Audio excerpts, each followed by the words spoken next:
is 'n groot ding in ons lewens.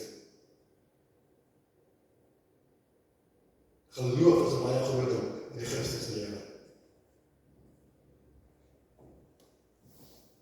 Moenie 'n wêreldse saak doen nie.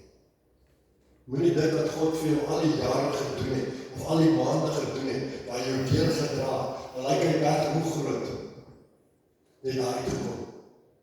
En weet jy wat, as jy gaan terugkyk, wat sien jy? Niks. Niks. Dit is 'n oop vlakte. Hoekom? Dat God die probleme weggevat. Hy het weggevat. Ons hoef nie terug te kyk nie. En hoekom wil jy in elk geval terugkyk soos Lot se vrou?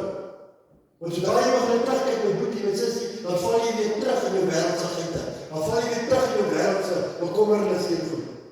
Hou jou oog gefestig op Jesus en gaan aan. Amen. Ons maak jou jou Vader. Dankie vir môre.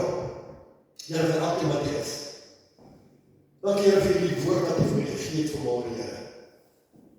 Dankie Vader dat ons kan werk aan ons society, Here.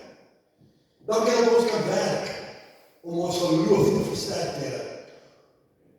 Om daai vrug van die Gees meer te maak in ons lewens. En Vader, ek dank U vanmôre daarvoor, Here. Vader, waar ons vanmôre in mekaar uit gaan, en elkeen sy eie rigting ingaan. Dit is my gebed dat U met een en elkeen sal wees.